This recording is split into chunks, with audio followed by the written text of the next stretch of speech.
আসসালামু আলাইকুম, কি অবস্থা সবার? সবাই কেমন আছেন? শেয়ার করছি আমার দ্বিতীয় রমজানের ইফতার আইটেম। তো এখানে শরবত বানিয়েছিলাম আর চিকেন ফ্রাই ছিল, যেটা বাইরে থেকে নিয়ে আসা হয়েছিল। এরপর ছিল খেজুর, ছিল ডাবের পুডিং, আর এখানে হচ্ছে ডিমের চপ, আলুর চপ একসঙ্গে ছিল, যেটা আমি বাসাতেই বানিয়েছি। এখানে হচ্ছে জিলাপি, যেটা বাইরে থেকে নিয়ে আসা হয়েছিল। এরপর হচ্ছে আমি বাসাতেই বেগুনি, বড়া, মরিচি এগুলো বানিয়েছিলাম। আর এখানে হচ্ছে কমলা, বুন্দিয়া আর হচ্ছে ছোলা।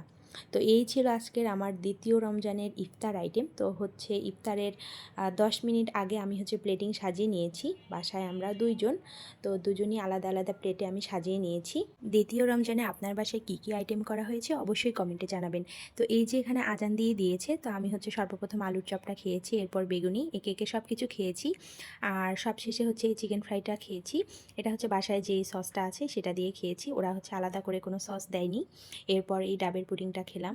এটা আমার সেকেন্ড টাইম খাওয়া, প্রথমবার অনেক ভালো লেগেছিল, যার কারণে দ্বিতীয়বার আবারও নিয়ে আসা।